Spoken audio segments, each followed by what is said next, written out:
Wilco makes a run ahead of him. Bergkamp suddenly changed pace through the centre. It's Bergkamp! That's magnificent!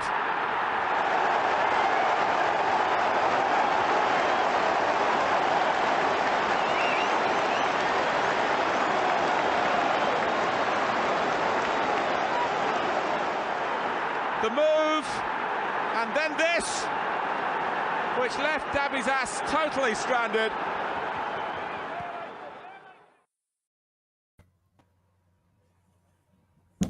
Hello and welcome. We are a Bergkamp Wonderland, an Arsenal podcast. Just about. It's been a while. Anyway, my name is Kris. I am your host, and first and foremost, a public apology. Him, down there, and him. Hang on, over that. I can't. Karl. Hold on, they were both ill last week. There we go. These two down here, they were both ill last week. And I mean, basically, we all know what Karl's job is, right? When Karl's not here, the whole structure falls apart. When Danny's not here, nobody can be, trust me. I'm the shepherd. He sits in the group, he whinges about how hard his life is. And, rather than being awake for like 2 hours a day, he's awake for like an hour. So basically, what I'm trying to say is it's Danny's fault, it's Karl's fault, me and Josh, we're just here for vibes, So all we can say is apologies, but we're here this week. Sometimes life doesn't find a way, as Jeff Goldblum once said. So let's get on with it. Josh, first of all, how are you doing, sir? The reason we're late tonight is due to you. We should be said. So, do you want to apologise? Not to the wholly. listeners? I will apologise to the listeners for not arriving to the podcast at 7:40 when I said I'd be there at 7:45. I cannot be held responsible for the fact we started at 10 to 8. That's solely in your court, Kris. I was also ill last week as well, but thanks for asking. Well, I mean, I don't care. So if you can't be here on time, then you're irrelevant, frankly. So that's just the way it is.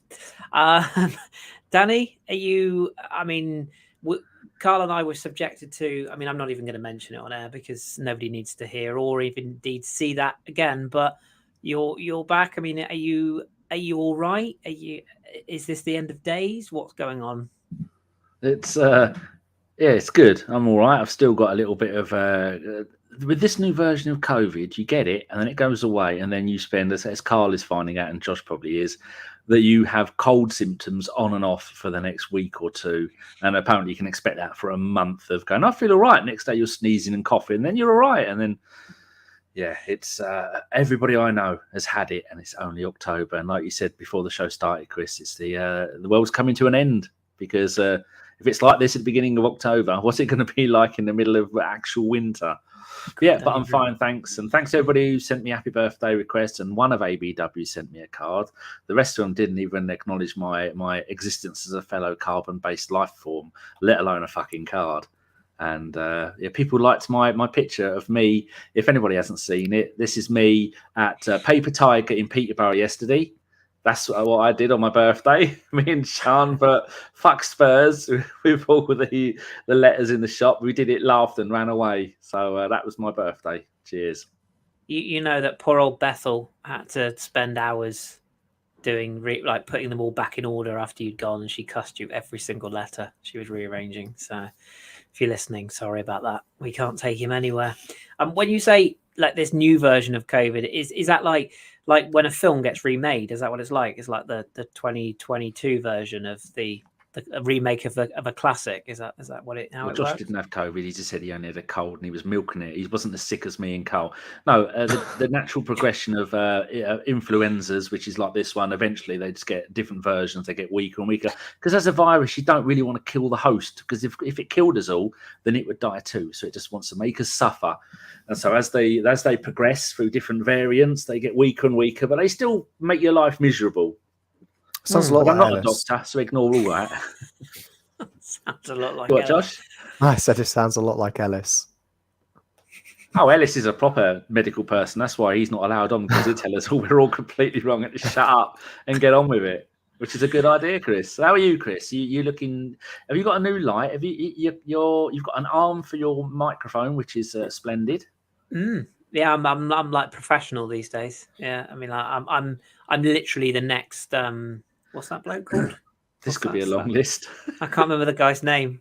Shroud. I'm the next Shroud. Yeah. I was going to say Jeffrey Dahmer. I mean that too. I do like a nibble here and there, but Did you I watched dip that. into podcast? I'm not watching. Did you dip into podcast funds for all your new equipment? No, I didn't know we there don't was have any. Oh, I was going to say Well, we get about 120 quid a season from YouTube and from Twitch, and it costs me 250 quid a year to pay for it all. So if anyone's got any money they don't want in these needy times, keep it. We'll be fine. No. Danny will sell a Pokemon card. Don't keep it. I'm looking at soundproofing and getting a new desk, and I need a new monitor. So the only place you want soundproof is round your head. No, if you've got money, please PayPal, just DM me. I'll give you the details. Not a problem. I will gladly take anyone's money. I'm not fussed. That's exactly what Kris needs now, is an echo chamber for himself. Damn right. Anyone speaks any sense around here? Karl, how are you doing, sir? How are you feeling?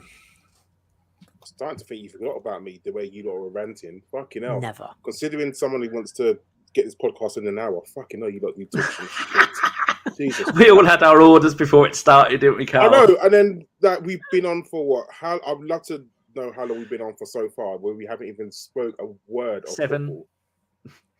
Okay, now, but I'm fine. I am okay. I got COVID from Danny somehow through the phone. I don't know. And fuck you, Danny, because I'm the only person that did say happy birthday to you.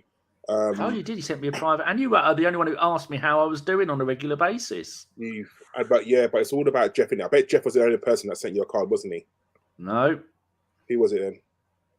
I'm not. No, name names, isn't it? Name names. It was Ellis. You've clearly said, Norwich, only one person. Ellis. It was Ellis. Nicky. Was it Nick? No, it was Nicky, wasn't it? It was one of those two. I'm not telling you which. I can't divulge. It was Nicky. The one that's got your address. In case he turns up in his Audi and runs me over.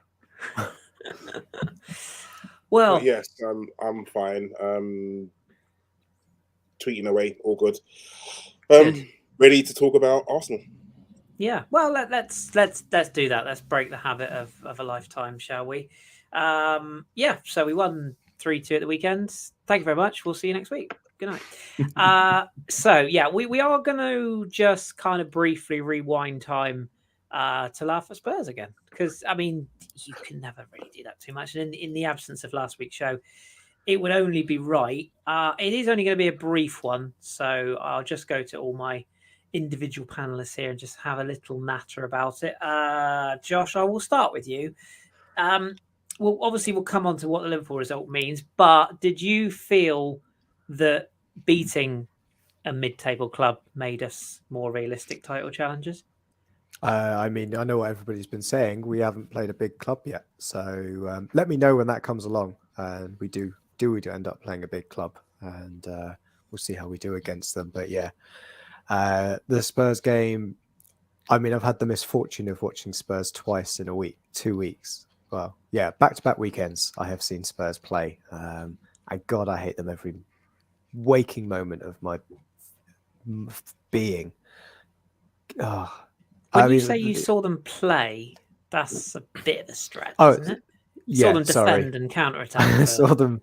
I barely saw them counter at the weekend. But yeah, it was the Arsenal game was just so good to just put them in their place, put everything kind of aside in terms of the noise that had been generated by that side or that part of Middlesex. They're not in London. Just gave that kind of relief because you knew what would happen. We're riding this crest of a wave, and it has always been very typical Arsenal. You're at the top of the wave, and what's there to really upset you? It's going to be one of Spurs or Liverpool, or to be honest, Man United. They had a good go at it, trying to put a chink in our armour.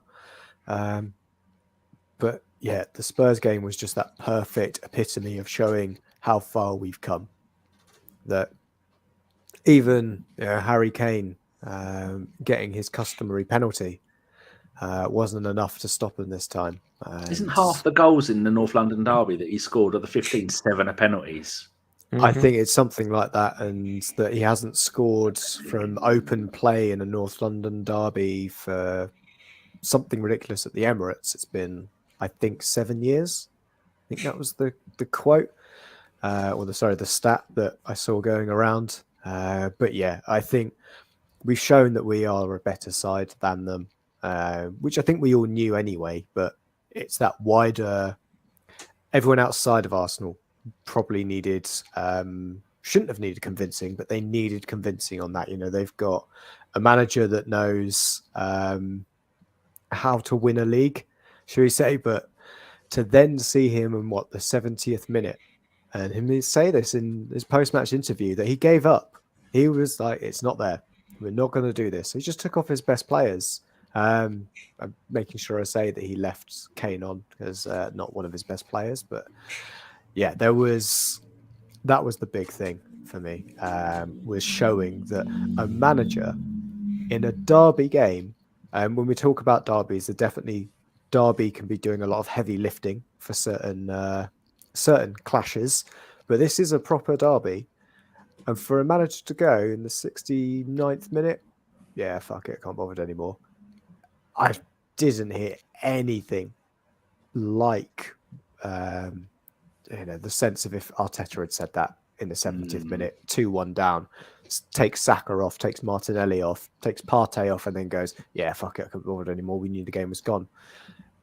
That's Spurs mentality. That's the mentality he can get away with, is just phoning it in when it gets difficult. And it's, to dare is to do, and to dare to try and win a game is, a bit too much for Conte. And yeah, it was a great result for us. And obviously from our sick beds, we cheered along. Yes, we certainly did. And I'm guessing, Karl, you were unable to be there because of the illness as well. But that atmosphere, which we might touch on in a minute as well, it was just kind of like the perfect day there, wasn't it? I mean, everything went the way you could have hoped, barring them scoring a goal. But just everything about that game, it just felt great, sort of applauding them out of the stadium. They're giving it all beans, and by the end of the game there wasn't any of them left in the stadium, which I found hilarious. But it was a statement win, wasn't it? I say we'll come on to this weekend's game as well, but it did make everyone sit up and listen to the fact that we're not the old Arsenal anymore. This is the new version of us, and this is the version of us that we have hoped we were going to see, and arguably the version of us that is going to surpass that disappointment of what happened at Spurs last year. I felt like that people were waiting for us to fail. Like during this game, I think some of the commentators are probably awaiting us to lose this game so they could say, well, they've come up against Man United and come up against Spurs and they failed both of those tests. So, and I think the fact that we beat them quite convincingly as well. Like the red card for me didn't really change anything because we were on top during that game anyway. And the fact that we've beaten them, I will come into Liverpool later, but made people think, oh, okay, because for all intents and purposes, Spurs were really bad. Like, I understand that they don't play very exciting football. I don't watch them very often, but from what I read and see, they don't play exciting football. But we were dominant in that game. And I think the fact that, if you beat someone 1-0, 2-1, like it's a very close score, people may say, oh, you were lucky, blah, blah, blah. The fact that I felt like we dominated them. There was maybe a little period, I think in the first half when they looked to be on top. But barring that, I don't think they really got a kick. And I think now people will start to think, I mean, anyone wants to beat Spurs. Like Danny, the first two games I look out for in the season are Spurs and Manchester United. Any other game kind of falls into place. But I think the fact that, like you said, we made Conte take off his best players, which seems to be a running theme with managers who play against us, which again we'll talk about later. The fact that he took off his best players and kind of not through the game, but knew, like Josh said, he knew that he wasn't going to get nothing out of this game, so kind of shrugged his shoulders and decided to bring on his lesser players. So yeah, I'm so happy that we beat them because they're your rivals, and you always want to get one up on your rivals. And the fact that, it does still hurt that they beat us to the Champions League last season. It still does hurt me, I'm not going to lie. But we're putting steps forward to rectify that this season, and beating them was obviously great. Agreed. And it's always quite amusing when you get the goal like Jesus got as well, where it's come as a result of them making a colossal cock up. That's always just makes it that little bit sweeter as well. The French goalkeeper. Yeah. Did Lloris spend the evening the night before over at Lauren Koscielny's house again? Quite possibly. And did you see one of the pictures that Stuart McFarlane put on the Instagram page? And it was the players arriving, and there's like the full sort of crew of Arsenal players, and Lloris is right sort of almost within the group of Arsenal players. It's really bizarre. It's like obviously they just arrived at the same time, but I wonder if that was a bit of Agent Lloris talking. But yeah, for the record, I personally wouldn't have him as French number one either. But that's just me. And Danny, just sort of briefly, I mean, I think you're from the same cloth I'm cut from, where don't care about a performance, don't care whether it's justified or not, don't care whether we deserve it or not. Just beating them is just fantastic, isn't it? And seeing so many of their fans crying after the game, I just inject it like just straight into my bloodstream. It's so funny when they give it all that and they can't take it, can they? It's just the best feeling when you put it up a minute. And it's, if anything, it's a little bit more delicious, the fact that if we do beat them by not playing at our very best, but we were playing magnificently. 22 shots, 64% possession, 90% pass success rate. We beat them on tackles, we beat them on corners and dispossessed and aerials, beat them on dribbles, beat them on average rating for everybody. And then it's just the... so there you go. Yeah, no, Kris just disappeared. I'll leave it to Josh to move him around. And then just to see the way that we played, and we could have got a lot more. And I think if it wasn't for the fact we had a game against Bodo coming up in midweek, we might have put a little bit more into it. Could have easily scored some more goals. And the whole thing is a delight to see. And like we'll probably come on to a little bit later, but there's been two Arteta Arsenals recently. There's been the Arteta Arsenal where Aubameyang scored all the goals and no one else really scored many goals, and then you end up in trouble with that because you've only got one person scoring goals. We saw it in the Henry days. If Henry or Wright didn't score, then at times we go, well, who else is going to score? I just looked in the Premier League this season. We've had 9 different goal scorers and 8 different players with assists.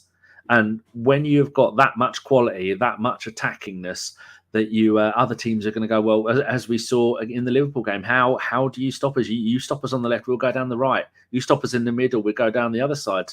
And then Liverpool at some point were even trying to do the long ball.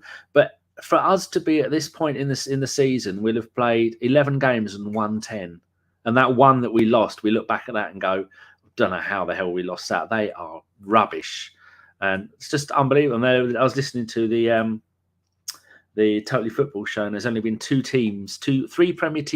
only 3 Premier League teams ever that have won 8 out of the first 9 games and not gone on to win the title. It's Arsenal twice, Newcastle once. There you go. What more can I add to that? We'll probably touch on titles and stuff in a minute, but let's have a look at. We should mention as well, we also beat some farmers from Scandinavia or something last week. Something like that. I don't know. Something happened. No, bless them. They did smash Roma 6-1 last season. Yeah, and I am in jest because, to be fair, their atmosphere was fantastic. Their fans were great, and we did beat Bodo 3-0 on the week. And Fabio Vieira is the next coming of Jesus. Facts. Anywho, Liverpool obviously is probably the main focus of our discussion point. You weren't there for this one, Karl? No, you were still recovering. No, I was still recovering from COVID. I could have gone, but unlike Daddy, I didn't want to be a super spreader. A wise man you are. There, though. Yeah, James and Daniel were indeed in attendance. And Femi. And Femi. Do you know what's so good about beating Liverpool? So go on. Yeah, go on.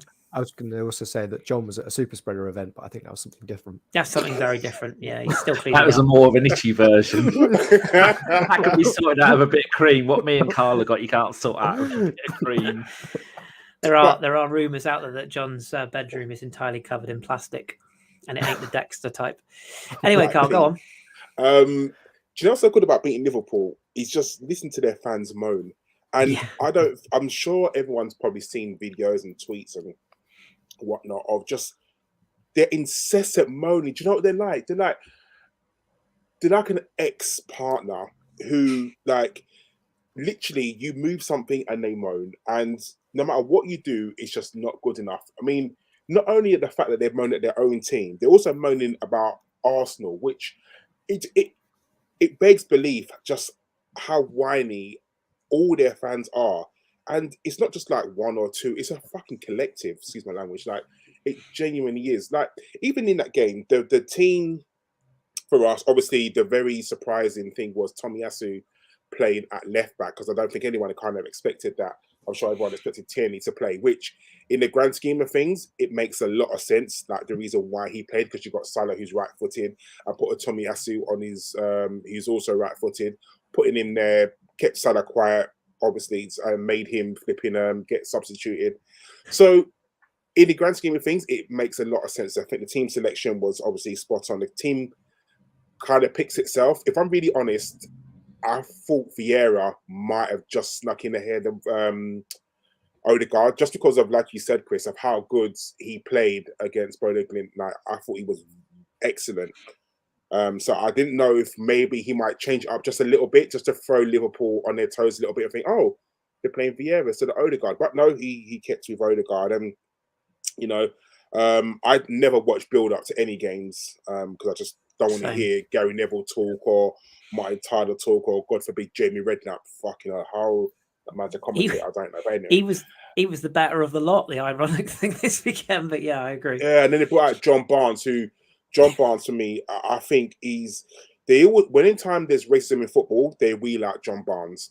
And he just chats shit. He does. He chats so much shit. Like, he's just an absolute idiot. Like, I've got a real hatred for John Barnes. I don't know why.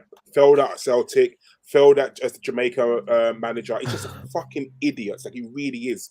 Let it all go, Karl. Let it all go. Sorry. I just got a hatred for John Barnes. I think he's such an idiot. But even they brought him out, and then when he just talks nonsense. But I'm just sitting in for the game. You know, you turn it on, you hear Martin Tyler, and it's live. Shut up, you prick. But anyway, you sit down and you just see Liverpool try to attack. We break it up, and a few passes goes to Odegaard. Martinelli makes a perfect run and scores within a minute of the first whistle. And the goal was absolutely brilliant. You know, if you wanted anyone to score, it's going to be Martinelli. Because the pass on Martin Odegaard was sublime. It absolutely was perfectly weighted. Didn't have to break stride, Martinelli. Started it past Addison. And it was just perfect. It was brilliant. And when that happened, you just thought, today's going to be a good day. Yeah, agreed. A confession to make. You said about the build-up. I was actually watching Rennes Nantes just up to kick off. Who doesn't find that hard to believe? Well, because I like Karl, I can't be. I remember growing up, I used to watch every minute from the first, all the build up and all of that. I can't be bothered. I literally turn on at kickoff. I switched over because Ren had just scored as we kicked off, and I switched over literally as the ball hit the net from Martinelli. I was like, I should probably switch over more often. This is good. So that was the only thing that I think can help you was did Balogun score, or was it Ren and not wrong? No, Rams, and it was 0-0 against PSG. He actually had two very good chances in that game, but yeah, he's having a lovely old time. Is Flo. Anywho, Josh, one of your favourites, given his allegiance previously to Brighton, Ben White's quotes after the game. I don't know if you heard this one, but they asked him what they thought of Liverpool's attacking formation of like four up front, and his response was, "Oh, did they? I didn't notice them." I have got a video saved ready. I think, has he got a popped collar? Yeah. And he's just, I haven't watched it yet, but I am ready to go on it because it's I so am good. fully going through the full Ben Wright repertoire It's of the fact he doesn't watch football either. no, So he doesn't have a clue. He's just your quintessential like deadpan, dry comic. But you Yeah. know that in the dressing room he's probably life and soul. I think he's clearly a very intelligent guy. But that was a masterclass in shutting down Liverpool's front four. I actually thought, I don't know if you agree with this, I actually thought it was a little bit disrespectful of Klopp to sort of just assume that if he puts all his best forwards on, well, they'll just win. And taking off Salah was like, that was proper sort of chuckling to myself. But we pinned them back. And although unpopular opinion, I didn't actually think we played brilliantly for the whole game, particularly the first half. I thought we were quite poor apart from the start and the end.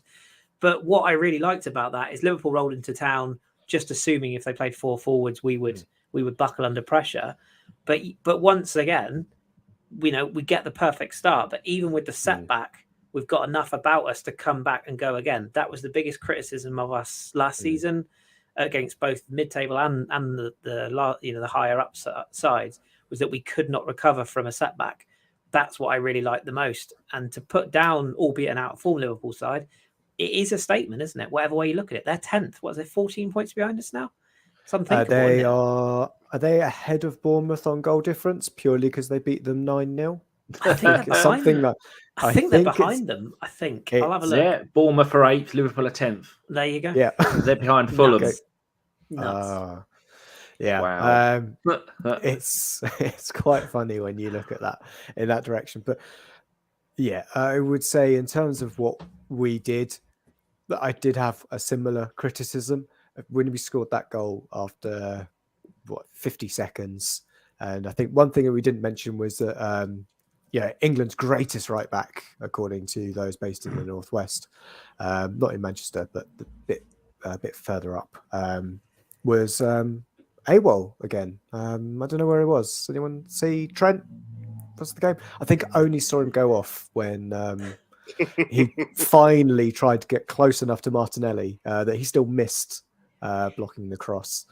But yeah, the space that was left there, I think that was the thing that annoyed me the most in that first 20 minutes was we scored after a minute. I remember the Liverpool sides, even under Brendan, they'd score after 30 seconds and then they'd hit 5 in the next 30 minutes and they completely clear the game out with us. And I thought we had the opportunity to do that to Liverpool. They were really on the rocks at that point. But yeah, I think we did struggle with their midfield. I think that was one problem that Arteta had, that what he'd done with Xhaka, he'd basically, he changed what we'd done with Tomiyasu, but I think there was still that kind of fear of Trent coming the other way and making sure that Xhaka was sitting a little deeper. I think as soon as Xhaka pushed up again back into what's been working for us every other week, and that's where we hit Liverpool the most, was just pushing them back, pinning them back, winning that midfield battle again. But other than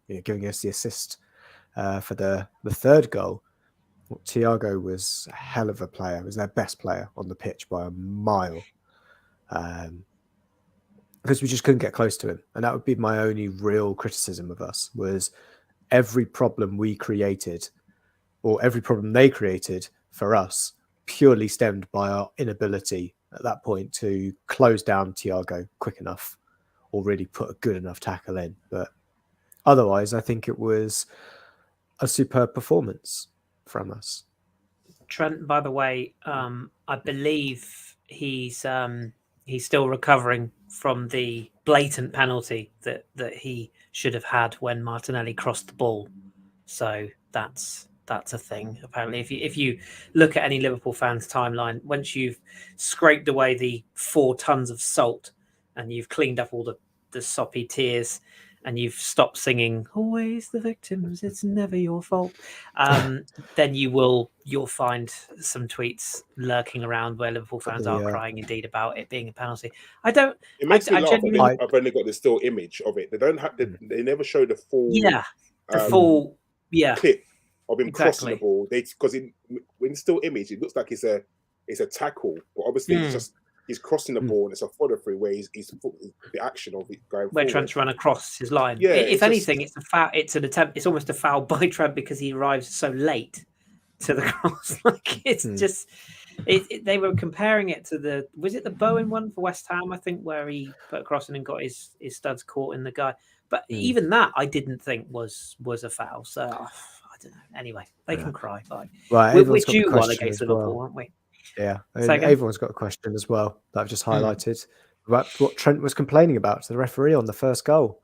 I guess he wasn't ready, didn't hear the whistle, or assumed it was offside, which he wasn't. Just because you don't track a runner doesn't mean he's offside, Trent. Exactly, it makes no sense. And our thoughts and prayers go out to Gareth Southgate at this difficult time because with Carl Walker missing the World Cup and Trent being out of form, he's only got 17 right backs to pick from now. So that's awkward.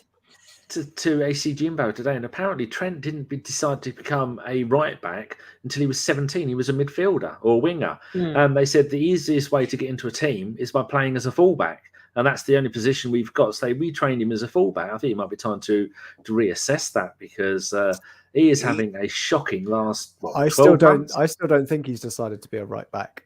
This is his retirement campaign. But one thing I would say, and we're not here to defend Liverpool players, far from it. But the only thing I would say in his defence is he is the classic victim of his club are playing like dog shit. Like Virgil van Disney is getting absolutely no stick whatsoever, and he has been fucking appalling this season. He turns like a truck. And this is apparently the best defender in the world. I genuinely think that the trouble with players like Trent is he is your quintessential modern fullback. And what I mean by that is he's a winger. Like he's not a fullback. You've never heard anyone give an attacking fullback all the credit in the world for their defensive duties. I've just mentioned Carl Walker. For all his Spursiness, he's been one of the most consistent attacking fullbacks in the league. Kieran Trippier, another one who's English, but he's known for his free kicks and his attacking crosses. He's not known for, his recovery pace and making a last-ditch tackle, is he? He's known for being an attacking fullback. So I think if Liverpool were winning and Trent was making these mistakes, nobody would give a shit. And he scores that free kick against Rangers, doesn't he? Which is basically the equivalent of Danny scoring against the pub team. But it's good evening, Rangers fans. But it's you didn't hear anything that night about how he couldn't defend, did you? I'm not here to defend him. He shouldn't be around. I don't really care. Like his career could implode. I couldn't care less. But he's not a right back, and they need to think about changing his position, even bringing him into midfield and making him a number 8 or something like that, because his passing ability is very good and he can take free kicks and things like that. So, but defending is really bad. So, for me, if I'm a Liverpool fan and I'm Klopp, you're thinking to yourself, okay, he can't defend, but we need him on the pitch. So, where can I put him that could do the least amount of damage? I guess is what you're looking at. And it is either on the wing, but then you still have to get back to help your fullback, or put him in centre midfield and let him use his range of passing. But as I said, I couldn't give a damn. I hope. Yeah, or don't have a 90-year-old James Milner and a 50-year-old Jordan Henderson as DMs trying to cover him. Back five would make sense for them. But anyway, fuck Liverpool. Danny. What I wanted to sort of ask you is, you kind of been a bit of spoiler alert there. Karl mentioned Tomiyasu coming in at left back. I tweeted about this and just said for me, like he was a lot of players will catch the eye, and obviously we give credit to Bukayo Saka for that, that calmness in sort of the penalty situation, super calm. Martinelli, I thought, was brilliant all day and had the aforementioned Trent on toast. But that defensive performance right away across the back, we might come on to the centre backs in a minute, but Tomiyasu was just, for me, he's that kind of guy who you could give him a nuclear bomb and say, right, one inch wrong, and everybody goes bang, and he'd be like, yep, no problem at all, give it to me, I'll deal with it. And he'd move it from here to there, and you just wouldn't hear anything because he's so consistent. And what I liked about his performance in this game as well was, he's playing out of position, whatever way you look at it. I know he has played left back before, etc., but his natural position is a centre back. He's been converted into a right back, which he's done an equally brilliant job at, and now he's gone over to left back. kept Salah absolutely silent. This is a player who Liverpool have banked their future on by giving a new contract. There's a whiff of Aubameyang about that. Just going to put that out there right now. Less said about him, the better. But yeah, Tomiyasu, I just thought his overall performance bled into the rest of the defence, calming influence. I guess my question to you now is, like, what did you think of the defensive side of things, and how do you then take him back out of the team because he was that good? Well, how do you take him out? He is obviously he's our Jules Grimandi, our Remy Gard, our someone who will play in any one of the positions, much like Tierney plays centre back, left centre back for Scotland. Toure started out, I think, as a defensive midfielder for us. He was a right, but he knows there's enough games this season. 38 in the league. Is it 15 or 17 to get to the Europa League final? We're going to be playing best part of 65 games this season with one or two decent domestic cup runs. But there was it wasn't all sunshine and roses for our defence against Liverpool. I was watching back I've got every game. I download every game after it's been on, and I was watching it back before the show started. And if you remember back to their goal, we had Tomiyasu playing in the left wing back position, and he was drawn so far out of position by sticking with Salah, which worked wonderfully, like you were saying, for the rest of the game, that when they attacked down our left hand side, or their right sided player went down there, Saliba had to go across with this player to try and once Gabriel missed the clearance because he stretched his foot out running back to goal, missed the clearance. Then the ball went down towards our corner. Saliba went with the player, and then that means Gabriel had to get up, recover himself, go after their player who scored. Meanwhile, Ben White's jogging back with no one there, and looking at it, Tomiyasu was halfway between going to the corner flag and halfway between covering Salah. So at that point, you think, well, he's been pulled in two different directions. And so that, looking back at that as an individual incident, that was really bad planning, because the whole point of having two centre-backs playing as full-backs is to do defensively. If we wanted to do attacking, or defensively and covering, keeping them Salah and the one on the other side, keeping them quiet. So when you look at that individual bit, it was a terrible bit of defending. I think Gabriel has got too many rickets in him. He has made, you look at a highlight reel this season of how many mistakes Gabriel has made. I'm not sure if he's thick or if he's having a bad time. You look at, or maybe it's because you're playing next to Saliba. Saliba looks to be an intelligence level of something with a brain the size of a planet. He reads every aspect of the game, every minute. He's got everything marked and watching it. And maybe that's why we're looking at Gabriel now going, like when you see Tony Adams reading the game like an absolute genius, and then you see Martin Kieran going in there biting people and pulling their hair because Kieran, bless him, is a bit of a savage. And so I suppose it's best to have one that is going to read everything. But I think we're so spoilt with Saliba. He is such an absolute Rolls Royce of a player, and seeing it so early on. I mean, like Kris was saying this many years ago before we even signed him, how good he was going to be. But the whole thing was a delight. But then the only way, because we couldn't get the crosses in, the only way Liverpool were getting anything out of us was trying to do us on the counter attack and then just doing lucky balls. It's like that from their goal. It was a hoofed from all the way from right back, all the way across the halfway line down into our third of the pitch. And that's how and that was only after, I don't know what time they scored their goal, but that was the only way they were getting past us. And then the second goal they got was just a lucky diagonal through ball that it managed to go past enough of our players. And they realised you're not getting anything going down the wings because Tomiyasu and Ben White are turning you inside out. And even for our first goal, you track that goal back, it was Ben White at right back who put the ball through to Saka. And then Saka crossed it through to Odegaard, and then Odegaard put it through to a non-running Martinelli. So even our defenders are still setting up goals in that position as well. So much good in every single department. And then, like you were saying at the beginning of the show, Kris, we still got Vieira coming in, and we still got Marquinhos, who's looking brilliant.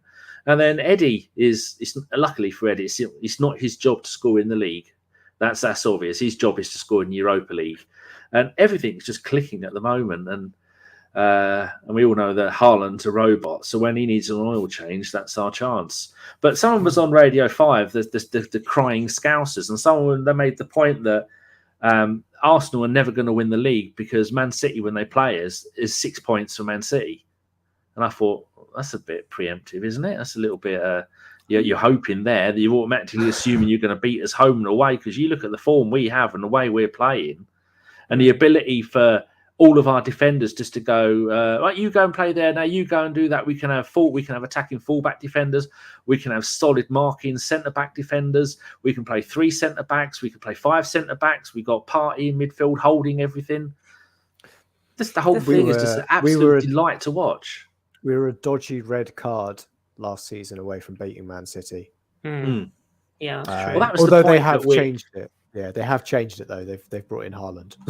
But that was the point last season at which people say, "Oh, are you only now believing that Arsenal are good because we're top of the league?" No, the game against Man City last season, the game against Liverpool last season, and the Spurs one at home. Those are the 3 games last season that I looked at and went, "Fucking hell! If he can get this side ticking with a couple of new signings, we are going to be unstoppable for most of the league."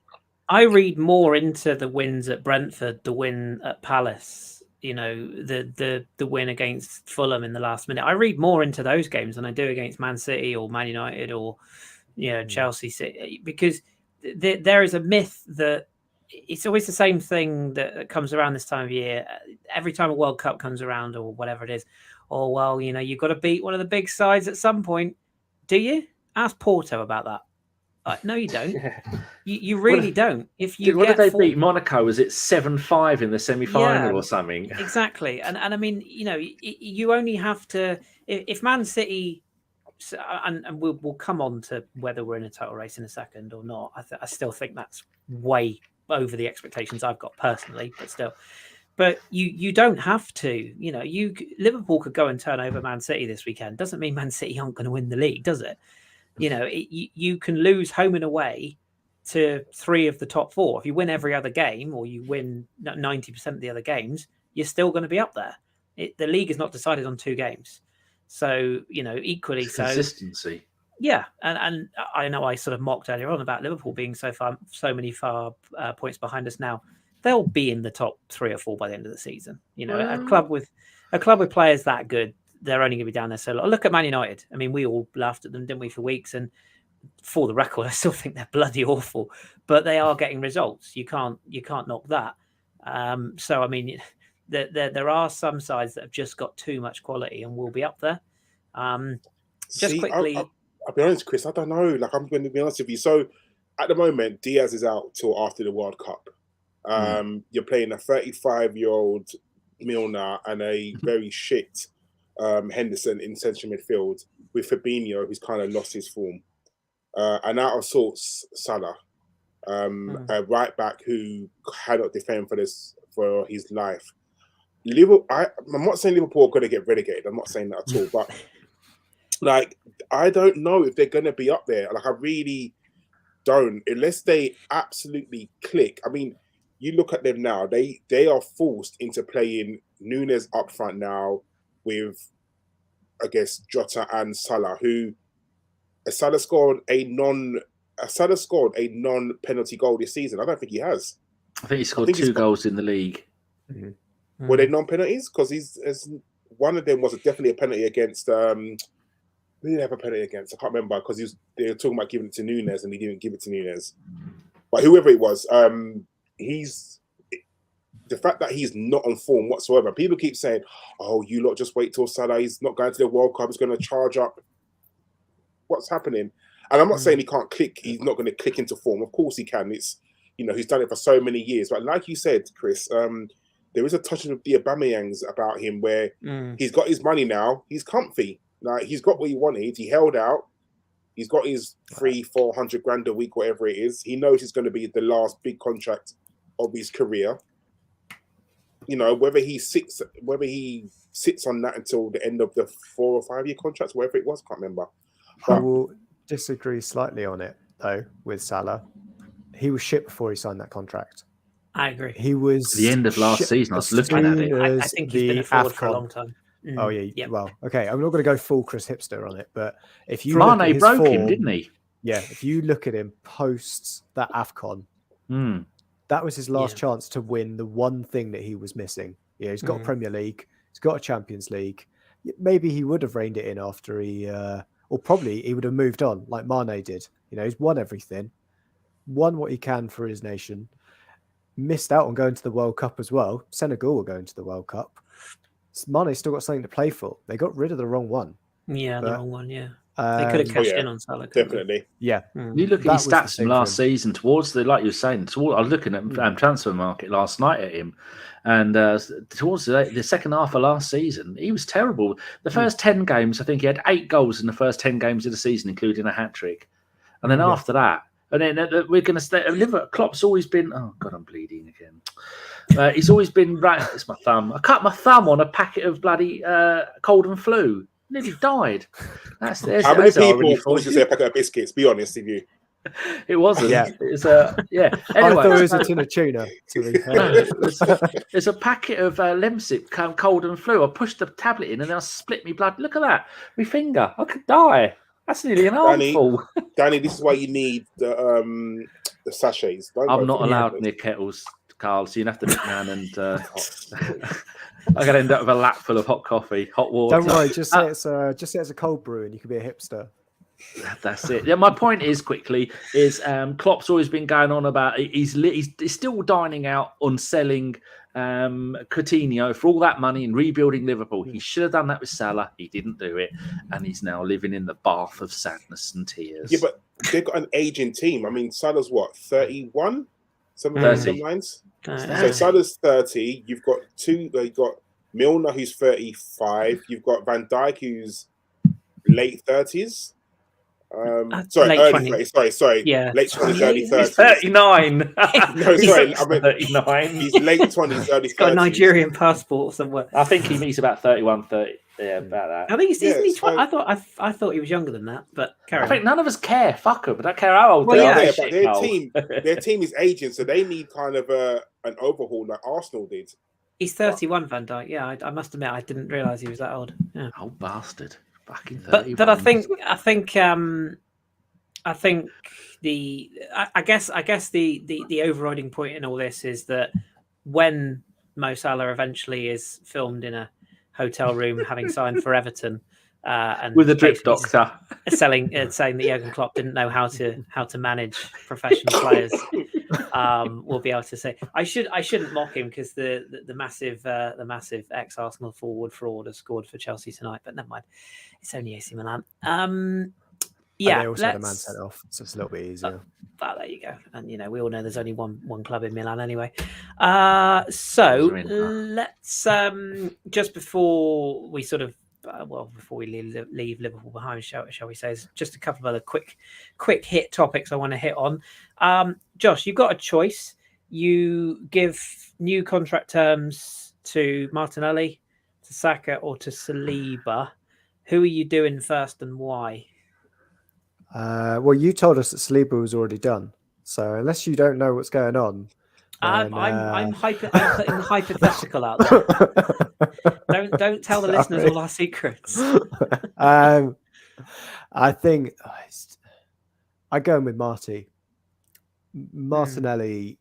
I would go for one because I think Saka. I think you could hold off a little bit longer. Because, he's been at Arsenal for a little bit longer. Well, he's been at Arsenal since he was a little one. So you can play off a little bit, getting closer. You can pull on those Arsenal heartstrings a little bit longer. Saliba it's between Saliba and Martinelli. And to be honest, I think you get Martinelli done first. He's the player that all of the top teams are going to be looking at.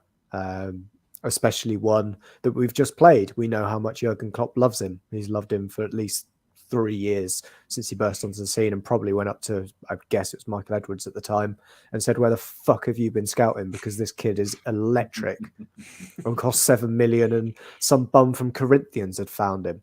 I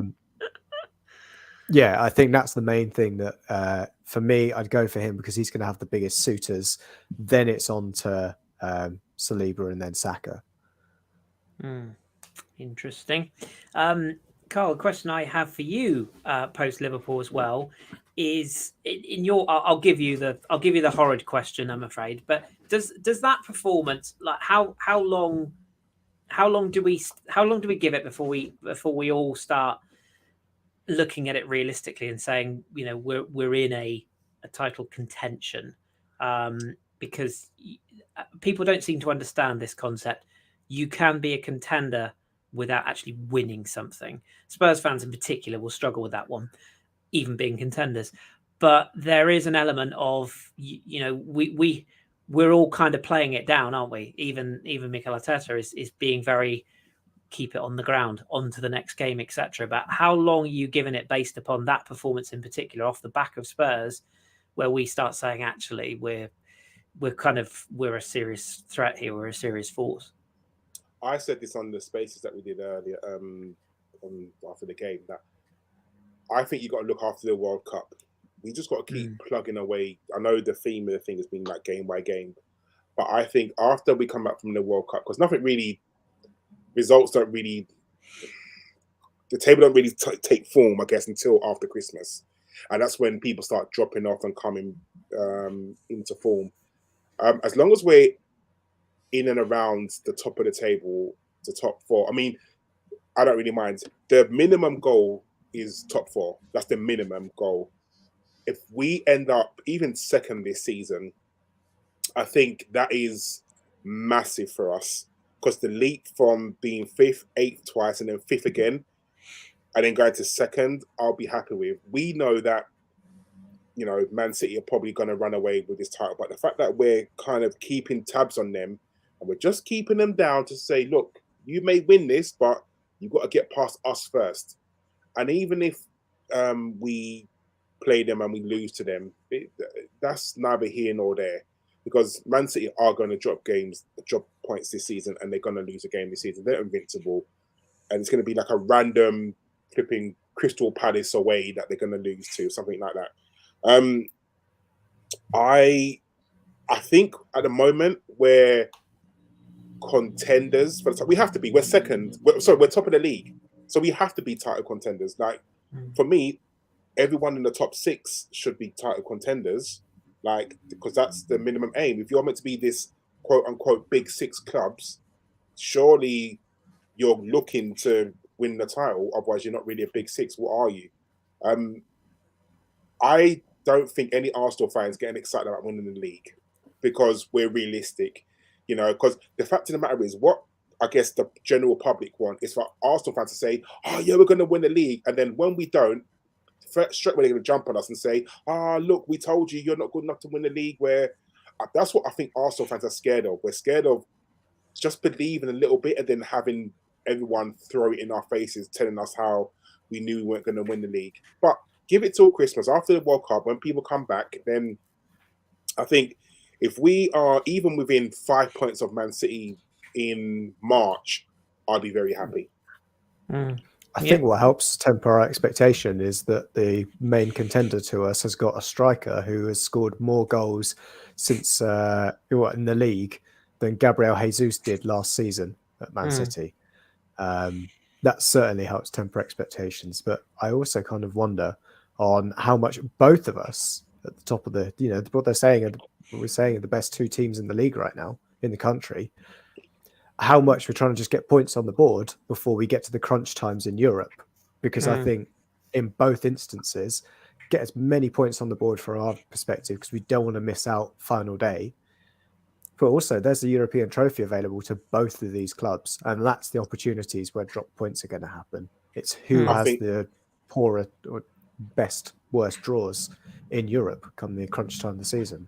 I think you saw it today when Man City dropped points in Europe, and I just saw the Pep interview, and Pep was moaning, saying that he now has to go to Borussia Dortmund to get points to be top of the, because obviously they want to be top of the group, to be seeded. And obviously, you know what I mean, he probably was thinking way ahead, thinking, oh, I can rest players against Borussia Dortmund, but now he can't. So that's probably in his head thinking, shit, now I have to play a brilliant squad or a good team to go to somewhere like that, where initially I wanted to rest players. Yeah, he rested Haaland tonight. I was just going to say, did the free play, If you look at how many games Man City are going to have to play this season outside of the Premier League, where they're going to have to play their best side, compared to in the Champions League, compared to how many games we're going to have to play our best side in the Europa League, There's going to be quite a significant difference there. I know some teams are going to look like Juventus might drop down into the Europa League because they got smashed in Israel. Got smashed in Israel tonight. I watched the first half of that game. They were absolutely terrible, and so it's going to depend on that. But at the moment, it doesn't look like we're going to have many tough games, even if we get to the final.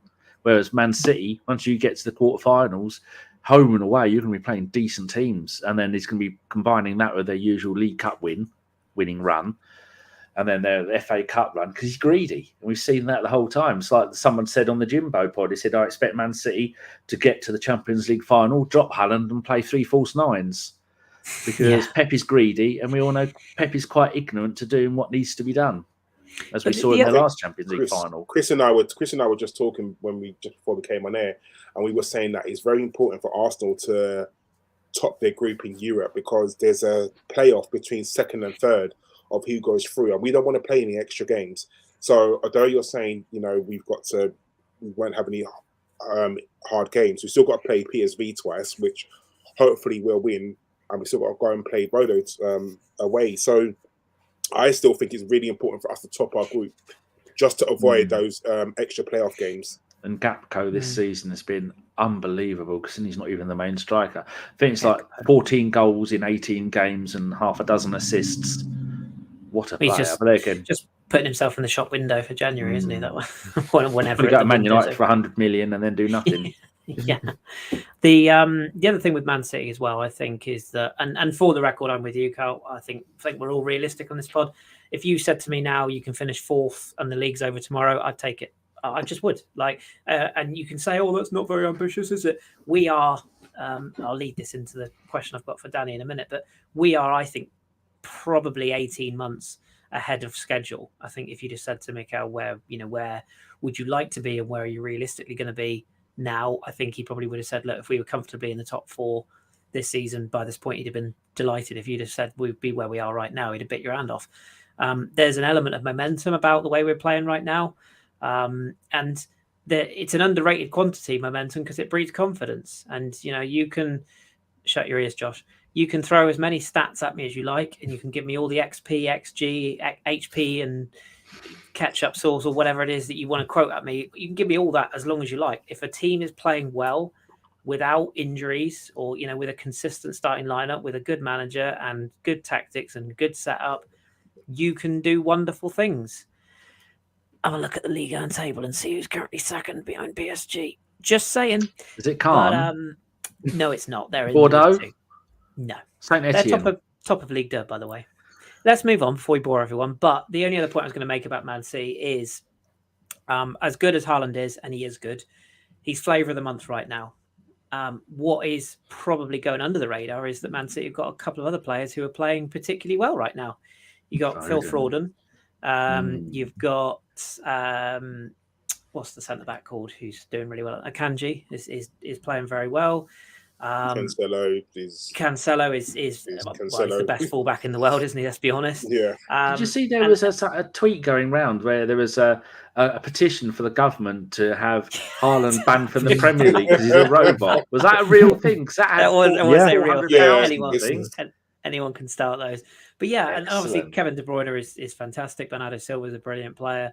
It only takes 2 or 3 of those to be off form and not getting the supply to Haaland, and suddenly questions are asked. And don't get me wrong, Haaland he's a brilliant finisher. He's not a lot else. And this is why we saw as Dortmund fans, he will also get an injury this season, like he does every season. This is it, and it's why sort of people already comparing him and saying, is he as good as Messi and Ronaldo? Is it was in his day? Is he better than Mbappe was, and all this? And it's like, yeah, but there's more to. If you just want a goal scorer and that's it, yeah, he's your man. But if you want somebody who's going to do, the second assisting, and yes, I know he has provided assists, but he should be scoring goals in that team. It's set up for him. The one time Pep has built a side around a number 9, he's got that now. You take that number 9 out of the team like they did tonight, that's what happens. So he's a Norwegian Harry Kane. That's all he is. He's a bit better than that, to be fair. Yeah. The question I wanted to ask you, Danny, before we, and if anyone has any questions, by the way, stick them in the group. Now's the time to do it. We've got 9. That might be enough, to be fair. But the question I've got for you, Danny, is Is Mikel Arteta getting enough credit for the job he's done? Because, you know, I don't need to repeat what I said last year. I went probably a bit early and thinking I wasn't sure about him, and I had a lot of doubts, and at times I really did think it was probably time for him to wander off. He's proved me and a lot of other people wrong, but I just don't think he's getting the amount of credit he deserves. And I'm pretty sure he's quite happy with that. I'm sure he was delighted to stay under the radar.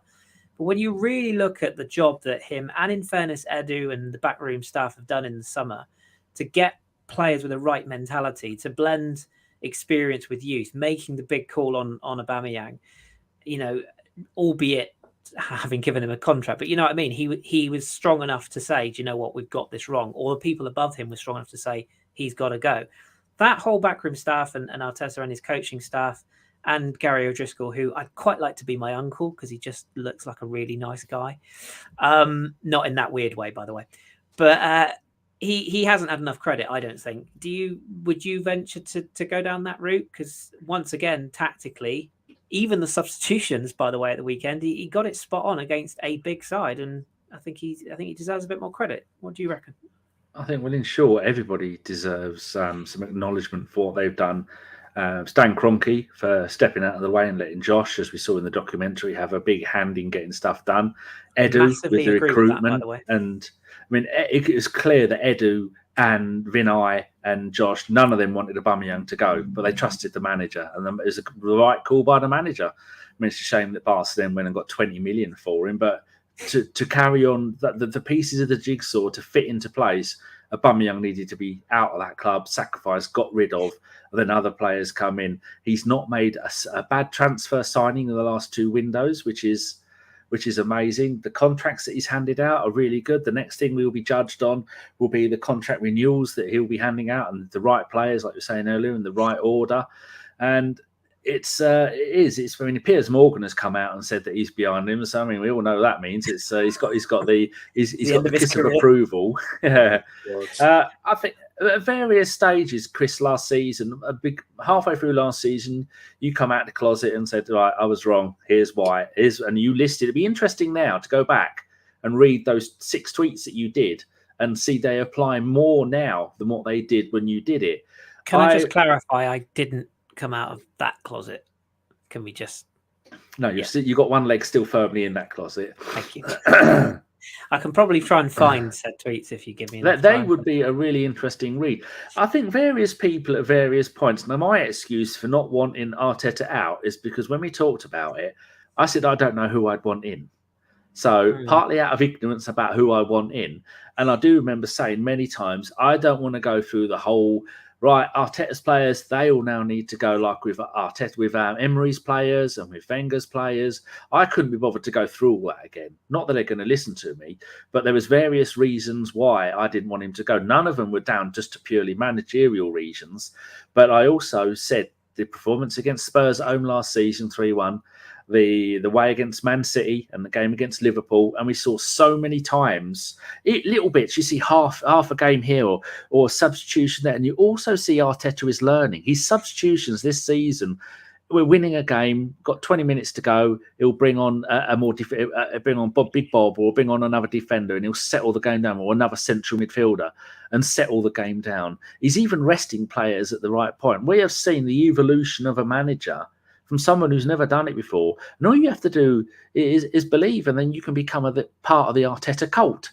And it's working. And I don't know anybody who does. There is a few people whose livelihoods rely on them shouting and screaming at Arsenal rubbish. They want everybody out.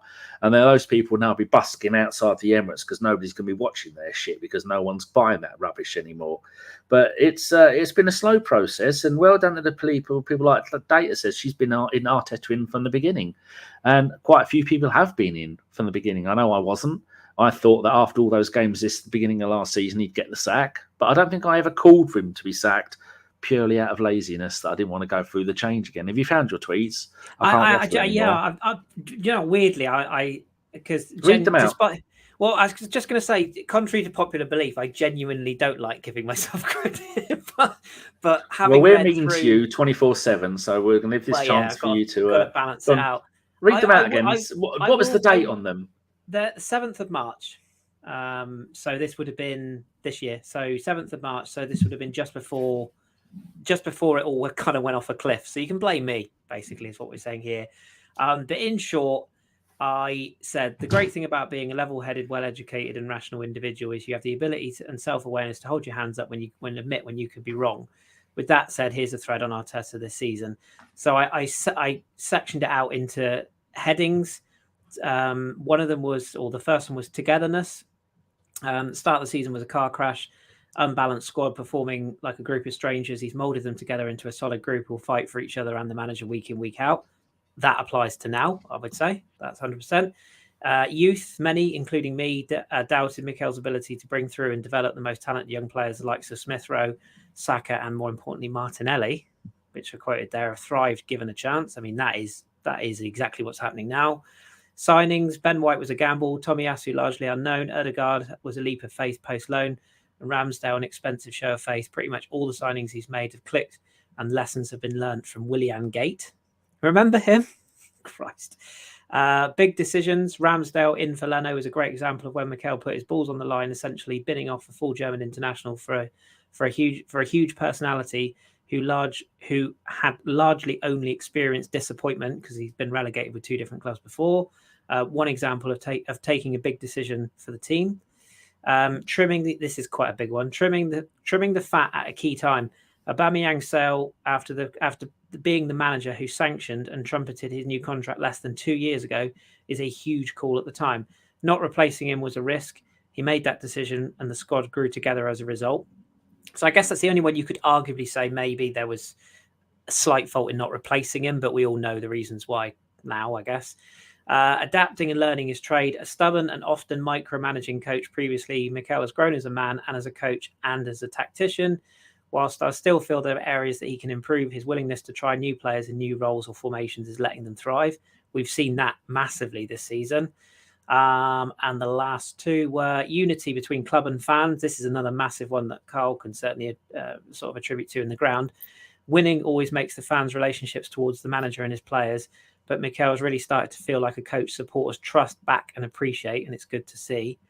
And the last one was entertainment. I was worried at the start, really worried and very bored.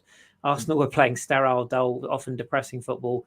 Mikel has developed a team and a style of play that's finally reminded us all how talented a squad we have and just how good they are to watch. And then in summary, I just said, thank you, really. So, but yeah, okay, that's just my words. Like, you don't have to agree with those words, but I think all of those points are pretty much valid for this season, aren't they? You know, and we're not saying that one that I said about where, you know, he's still got a lot to learn. I still think that's the case. You know, he's still made some errors. We all know that tactical switch at Old Trafford didn't really work. And you know, there's a few moments on Sunday where I kind of went, oh, you know, we looked a little bit nervous in that first half, but we came back from it. You know, he is learning his trade, and he strikes me as, if he wants to play, you'll never walk alone on speakers on the training ground. You know, or if he wants to play Ludo between Saliba and Cedric on a Thursday night and get William Gallas to film it, I don't care. Like, if it works and those players are happy, and they clearly are, and they're fighting together, and something I really like, and again, I think, Karl, you'd probably be able to mention this, when we go behind at home now, the crowd, or when we lose a goal, the crowd get behind us. There's a real belief that, oh, we've conceded a goal. Oh, well, let's get fucking behind them. Let's go again. You know, to quote Mikel, let's fucking go, guys. But that is what it's like. And that, I've never heard that crowd like that in the last 2 games. How's the fundraising going to have what your quotes on a plane flying it around the Emirates before the game? I'm just waiting for that bloke who used to shout into his phone to crowdfund it so we can get that done. But yeah, it rings true. Go on, Karl. You were going to say about the atmosphere. It's been a bit of a change in the ground. The crowd is much more younger now. I think a lot of people took a COVID break and didn't renew. And then what they've done in the North Bank, all the people that want to sing and stand up for the whole game, they've moved them all into one section. Also, Femi, I was talking to Femi on Sunday, and he was saying, because I said to him, I've never really seen where usually the ushers at Arsenal are so strict. As soon as you stand up and tell you to sit down, I don't know if anyone noticed on TV as well. Throughout the whole game, like people were standing up and they weren't being told to sit down, which is quite new to Arsenal. So I think now Arsenal have kind of listened to fans and said, look, as long as we stand up and everyone's standing up, then it doesn't really matter. Like what they wanted you to sit down was because of, if I'm like me, I'm 6'3". So if I'm standing up, no one can see behind me. But if everybody's standing up, then people can see behind. So I think that's what's different. I think Arsenal now listen to their fans. They put all the people that with their drums and want to sing in the North Bank. So that creates an atmosphere there straight away. And all the fans that they stand up. And I think this sounds so stupid, but the atmosphere is better when you stand up. It really is. And I know the reasons why we don't have standing stadiums. And I know we're trying to get back safe standing. And hopefully it does come back maybe next year. I think they're going to put in safe standing for while we have our World Cup break. I'm sure that's what I've read somewhere with Arsenal, but that's by the by. I think now, because the crowd is much more younger, like you can't get a ticket for Arsenal for love nor money now. Like you try and get a ticket for Arsenal, like you're literally scrambling. Whereas sometimes I could go the day before a game and just log on and think, oh yeah, it's a ticket there, I'll just get that. But now the atmosphere is so much that people want to go. Once winning breeds that sort of what's the word I'm looking for? It breeds the atmosphere. Like if we weren't winning, no one would want to go. There'd be tickets on like probably general sale, like no one wants to go. But now everybody wants to be a part of the atmosphere. Everybody wants to go there and sing and just be immersed in what the Emirates is. So that's what's good. And yeah, you're right, Kris. Arteta has definitely had a huge hand in that. So credit where credit is due. 100%. I feel like he's brought the club together and we've had our difficult patches. And you're right, he's not perfect. Nobody is. Sometimes, again, like the fact that he waited so long to make substitutions on Sunday, I was like, please make a substitution, please. But, you know, he knows what he's doing. That's the reason why I guess we're talking about it and he's actually doing it. So he knows what he's doing. No, he's not perfect. But at the moment, yeah, he is a brilliant manager. He's doing wonderful things. And long may it continue because this club can achieve great things, whether it be this season or next season, wherever. I feel that, you know, he's got a plan and we all laughed when he said trust the process. And that was a meme for ages and ages and ages. But now you're thinking to yourself, oh, okay, there is a process. And what I don't want is, even if we do fall off for some unknown reason throughout this season, which we are going to lose another game this season. Of course we are. Like, we're not going to just lose one game in this season. But what I don't want is for everyone to kind of throw their hands in the air and say, look, I told you it was rubbish, because we played well against the team that we lost to. And to be honest, we shouldn't have lost that. So as long as we keep that up and the players don't give up and they show the fight and willingness to continue to try and win games, I don't think anyone's going to be mad if we do actually lose a game. Yeah, I agree. It's really important that we keep this. And like you say, that reaction from the fans when we concede a goal, or, you know, we are under the cosh in games where they get behind and we go again, that's massive. That needs to happen after a defeat. It did following United, and it needs to happen if we lose again. And let's make no bones about it. Leeds away after a European game on Sunday is not an easy game either. So let's not get ahead of ourselves. Can I just ask one question quickly? Yes. Gabriel, sorry, I should say this. Jesus is on 4 yellow cards, and one game is the next game he gets a yellow card, he misses. Would anyone have taken a sly yellow card against Liverpool to miss the Leeds game? I don't know. I just thought that would happen. Someone asked that question.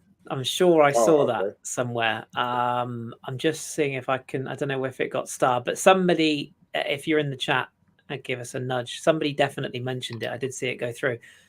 I got the impression that there's two things actually I noticed. I got the impression in that Liverpool game that he was having a little whinge here and there, wasn't he? And I did wonder if there was maybe a possibility he was trying to get involved a bit. And that's nothing to do with the Henderson injury, the Henderson issue, by the way, which we're not going to touch on because no one really knows what's going on there. We'll leave that to the powers that be. And if he did do what is being suggested, he can go fuck himself. But the other thing I've noticed, and I've been meaning to mention this many times in podcasts, and I keep forgetting. This season, have any of you guys noticed how much more shithousery we're doing? And one of the best ones for it is Aaron Ramsdale. The minute he did that, did you notice when he sort of went down with that injury on Sunday? It was directly after he'd kind of come rushing out and made a bit of a hasty clearance. And if Liverpool had got that ball and taken a quick throw in, he was kind of out of his goal. And then conveniently he goes down and the cameras go to Matt Turner and everyone's crapping themselves thinking he is the king of, dare I say Joe Hart, because that brings back horrible memories of Spurs. But you know what I mean? He's got that kind of bit about him. Ben White's another one, little slide kick just to stop the play here and there. Gabriel is good with a whinge. Xhaka, dare I say it. Yeah, is always in the ear. Jesus is another one. He's got that because he's got the eyebrows that go up. He always looks like he's got something, got something annoying him. And Ramsdale loves taunting the crowd as well. Yeah, he does. But I've just got the impression that we've really become a lot more streetwise. We wound up Bruno Fernandes a treat, didn't we, in that game? It's a shame we lost because we could have really rubbed that in his face. But I mean, Jesus had a lot of reasons to be annoyed at the weekend as well. I mean, it's not like Liverpool players to get away with an elbow against Arsenal. No, that doesn't happen. Or a slide kick, or a rake down the studs, down the shins, or I just say, if you haven't noticed it, just have a look. And Leeds is a prime example of a game where we're going to have to be quite streetwise because not only are 90% of their fans uneducated, it's also a bit of a hostile ground to go to. So, yeah, that'll be. And I seem to remember it was a bad-tempered affair when we won there last year. So. That will be it's a bad-tempered affair with Jesse Marsch on the sideline, irrespective. Having already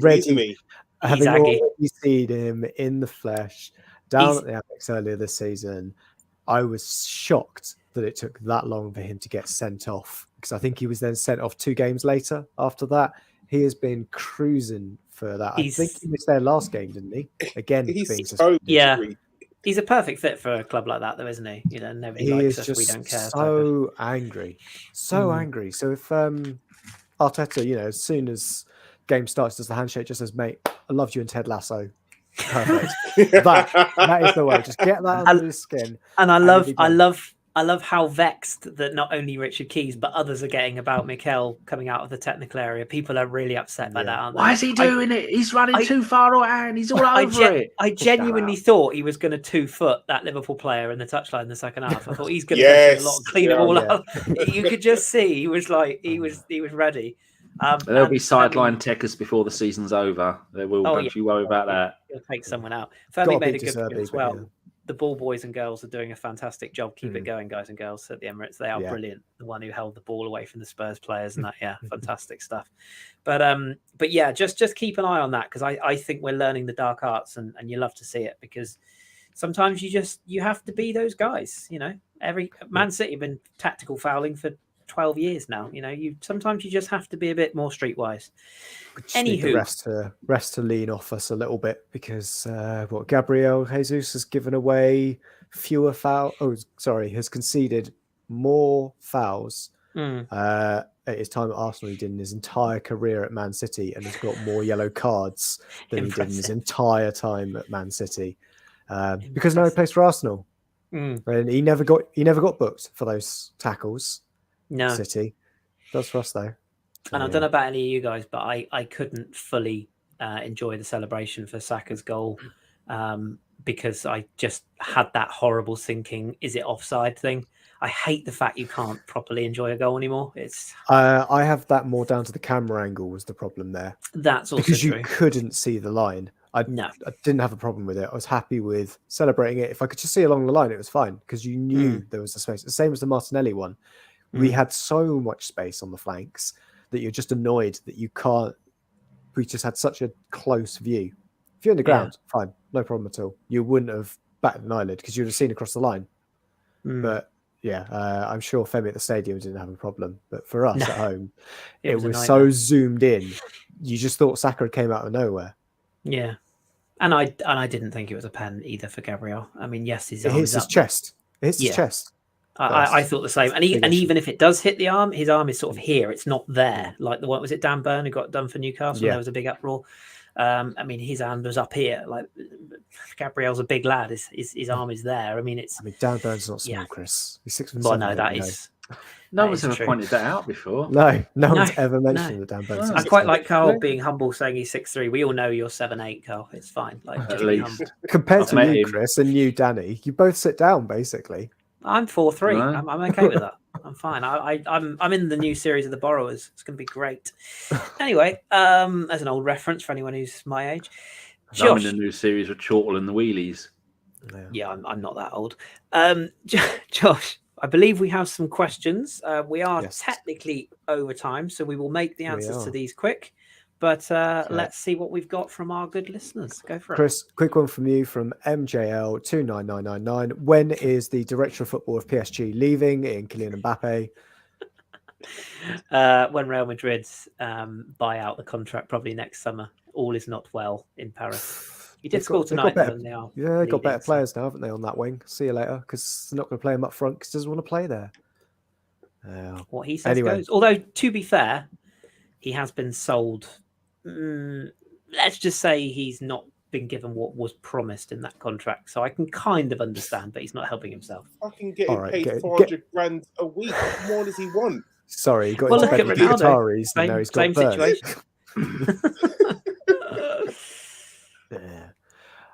Right, what next question have we got? Do this, Karl.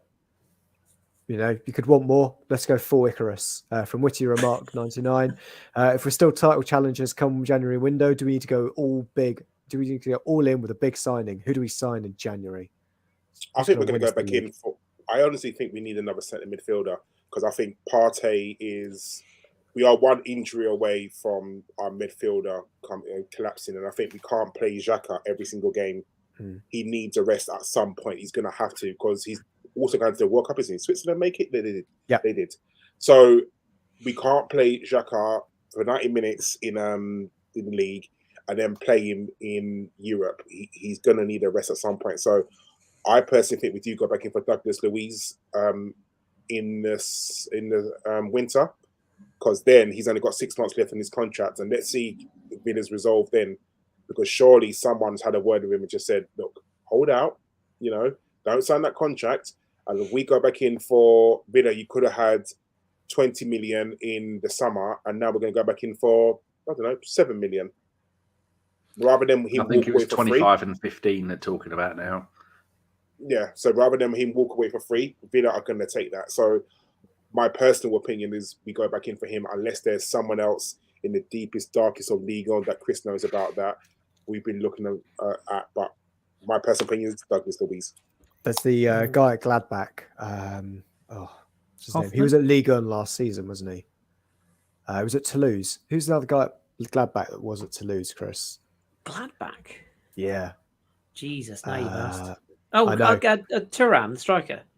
No, central midfield. Alisson player, central midfielder. Okay, bear with me. Midfield. Hold the line, caller. Chris didn't do any research. I moved out of Ligue 1 in the summer. From Toulouse, are you sure? I'm sure he was at Toulouse. If I think that's not Toulouse, Josh, I'm coming for you. Well, anyway, Karl, why are you not saying Jude Bellingham? That's the real question. Do you know what? I was having this talk with my friend, and I was saying, well, he's talking about him going to Liverpool. If Liverpool are shit, then I honestly don't see a reason why he wouldn't come. I don't know. We ain't got enough money for him. Let's be honest with us. Like, he would be a great addition. Him and Granit Xhaka in centre midfielder, with Partey playing just behind. Wouldn't you love that? Like, brilliant. But I would love Jude Bellingham as well as any other European club would like him. It's just whether who's got the most amount of money to give to Borussia Dortmund and who's got the most money to give to Jude Bellingham. I've got a sneaky bad suspicion he's going to end up at Man United, and I hope he doesn't. He'll end up at Real Madrid, and they've created a midfield that will win him a Champions League for 10 years running. But I was thinking of Kone, Chris. I was going to say, do you mean Claudio Kone? He signed a year ago. That's what threw me. I was like, this summer? Wow. No. He's still he was at Toulouse. That's enough. Midfielder, yeah. He's 21. For the record, no.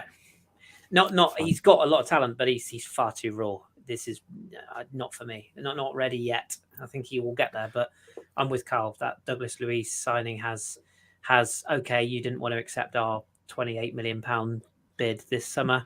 No worries at all. We'll sign him for £6 and a packet of pork scratchings and Danny's poo in the post in January. So, I think that's, and he's playing for Villa like a man who knows he's not going to be there much longer based on his performance last night. I think they're all saying Ashley Young. they don't want him there. Yeah. See Ashley Young, they're continually complaining about our celebrations. Scores, doesn't he slide like it's 1982 again? And then ran to the crowd and went, what? I was like, mate, you've just scored against Forest. Are you all right? Yeah. A bird literally shat in your mouth. Are you all right, mate? Oh, do you remember that? Danny, I will move quickly on from Ashley Young being shit in his mouth. For a question from Data. Were you shocked that we didn't get a penalty given against us for the Gabriel handball, not handball? I think this is one of the occasions where we can look at VAR and go, well, yeah, if we didn't have VAR, it probably would have been a penalty. But then, like Kris said, hit his chest, then hit his arm. So he wasn't controlling the ball with his arm. He got hit in the chest. And the last time I looked, using your chest to touch the ball isn't illegal. It's from the shoulder downwards, isn't it? Or is it from the sleeve downwards? It's the armpit. It's t-shirt line, isn't it, or something? Something. I mean, nobody really knows. We were fortunate. I was just going to say we were fortunate in the extent that, to quote unquote, you've seen them given. But I don't know. I just don't think that's maybe I'm old fashioned, but I just don't think that's a penalty. When, like, if I kick the ball from here to the wall away, which is literally the same distance, the ball is going to come back at an angle where if it comes back at head height, I can't necessarily move my head out the way in time. Just like you push a swinging door and you misjudge the swing back, you can't physically step back enough time for it hits you in the face. Like, if a player is actively defending like this, then you know what you're getting. Or if you go up for a header and you've got your hand above your head, then you know what to expect. But it blows my mind that you're seeing world-class central defenders in various clubs in Europe, especially in the Champions League, literally defending like that. And it's like, it's not natural, and some of that, I think I saw one who had his hand behind his back, and as he sort of went to fall, his hand sort of came to there and it hit up here and they still gave it. And you just think, like, to me, the rules should be, if you're making yourself bigger, and, players know, like, when you are making yourself bigger. But I just don't think. I think the bigger concern would be that Gabriel was out of position. But I also think he's getting a very raw deal at the moment. People saying, "Oh, he's making mistakes." With this, of course, he's making mistakes because he's the aggression to Saliba's composure. You can't have just two Saliba type central defenders. You have to have one that goes and attacks the ball, and one who sits in and does the pretty stuff. And it would be nice though if Gabriel did attack the ball well.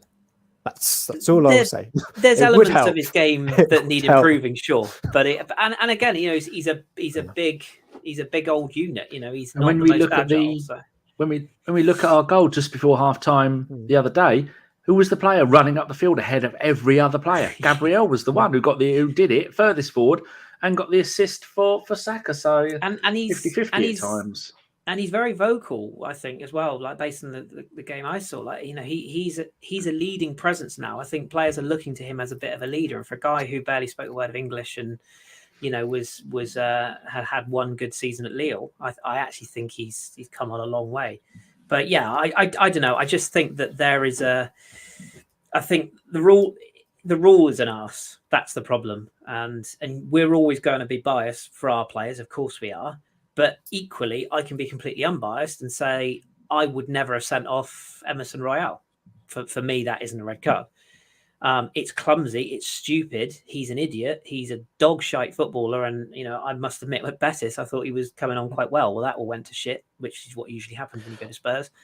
But I didn't think that was a red card. And everybody's told me, it absolutely blatantly was. And I'm like, was it though? Red card. No attempt to play the ball. And there's an argument for that. Agreed. But I just that's in the interest of fairness. I'm not just sort of saying it with an Arsenal hat on. And I thought Haaland's magnificent flying kick was a foul because it's a high foot. by the rules, that's a foul. Nobody mentions it. So it's just a matter of opinion. But I don't know. We got away with it to the extent that VAR don't particularly like Arsenal normally. Well, we did speak about being Gabriel not learning English and going from not being able to speak English that well to the next question from Loki73 for you, Danny. Harry Kane is doing a higher education course in learning children's books. What would the panel like to learn? As in, what would I personally like to learn? Yeah, Japanese. Yeah. Nice. I had a 5 on you saying skateboarding, but I tried that, fell off. Yeah. Karl, what would you like to learn from Harry Kane? The art of shithousery and getting away with it. Yeah. Kris? I mean, I don't know how to answer. Diving, maybe? Diving? Yeah. I think we could learn a thing or two off of him. Yeah. There's a chant by Arsenal fans, and it is one of the funniest chants I've ever come across. Like, there are some chants that you listen to and you think, no, okay, but this one is funny, and it goes. I can't believe I'm going to sing this. It's like, go on, Karl. Danny, can you just make Harry Kane? When the first time I heard that, I cried, and I do remember hearing that actually. I was trying to buy a drink, and I cried. I was like, "Oh my!" Have you seen the one of the guy who does it with a Snapchat filter, where the eyes are rolling and the tongue's hanging out? And it's fucking hilarious. That has got to be up there with one of the funniest things I've heard. Just for the record, we're not mocking people with special needs or anything like that. We're just mocking Harry Kane. There's a difference. So, and to answer the question as well, I'd actually like to go to the Charlie Kane School of Business. Yes, his agent, his famous brother agent. Yes, his brother. Has the desk and the suit, and he's got one client. Well, yeah, and an office. He hires out an office for his single client, his brother. I have a sneaking suspicion he might end up in Munich in a year's time. I've got Charlie Kane. Why is that? With a suitcase and a frown. And the Daniel Levy's just looking at him, going, "What are you doing? You twat." Yeah, what are you doing? We're not signing it. Yeah, I don't know. Harry wants a suitcase full of bratwurst. this era of Englishmen abroad, I have a feeling that Bayern Munich might have a little sniff. But yeah, we shall see. Sorry, anyway, Karl, you were going to say something. Love that question. I just don't know if he'd leave, just because I think he's one of them people that are so comfortable in England that he just won't leave. He would rather stay at Spurs and win nothing than almost guarantee yourself a title at Bayern Munich.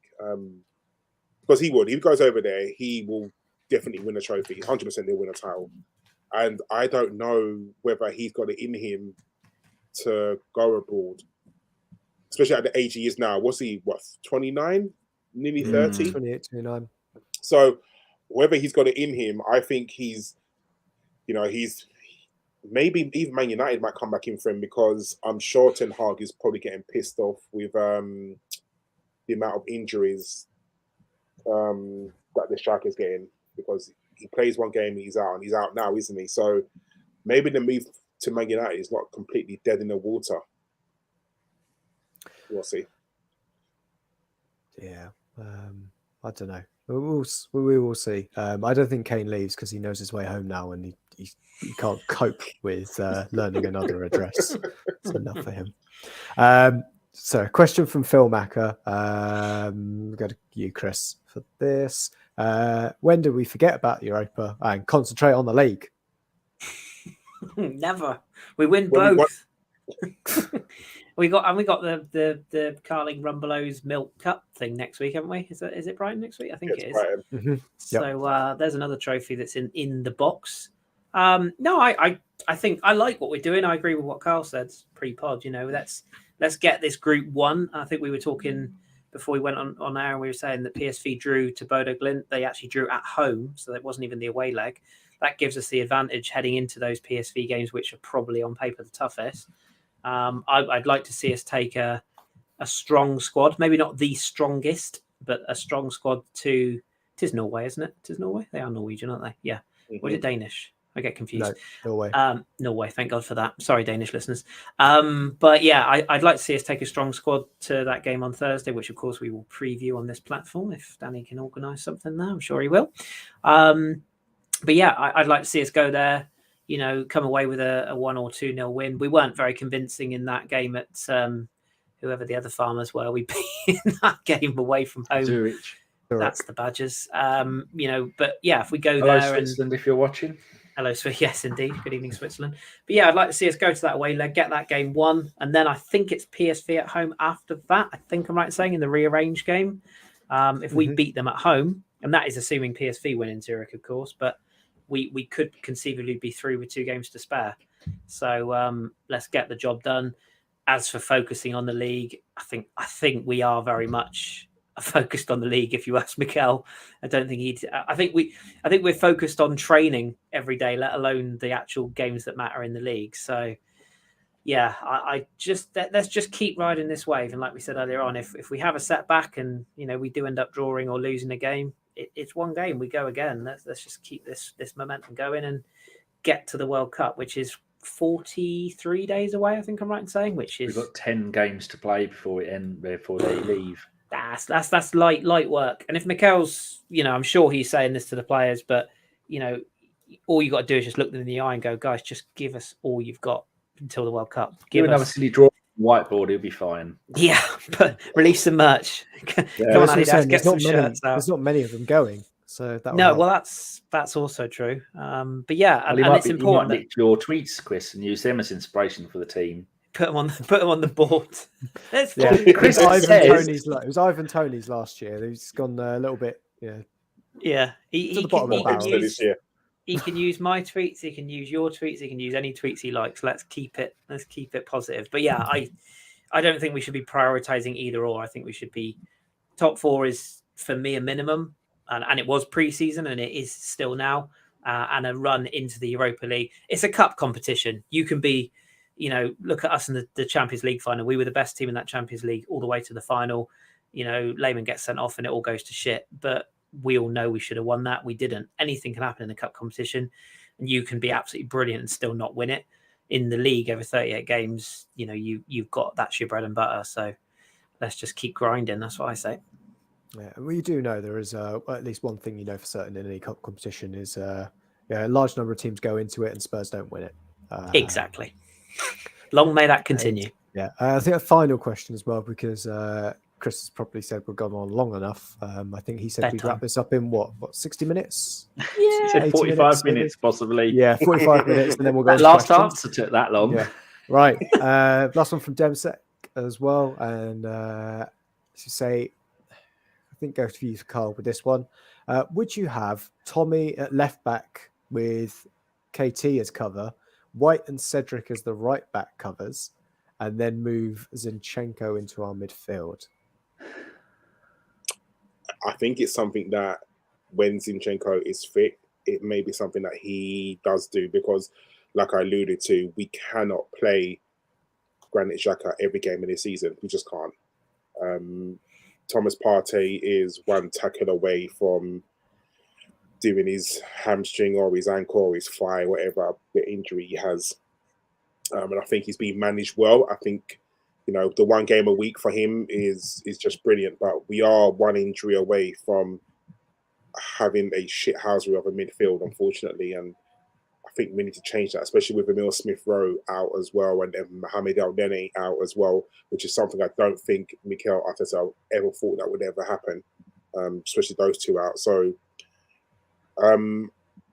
Zinchenko can play midfield, but obviously he's injured now, so it's just a case of whenever he comes back to be fit, and there's no talk of when he's going to be fit again.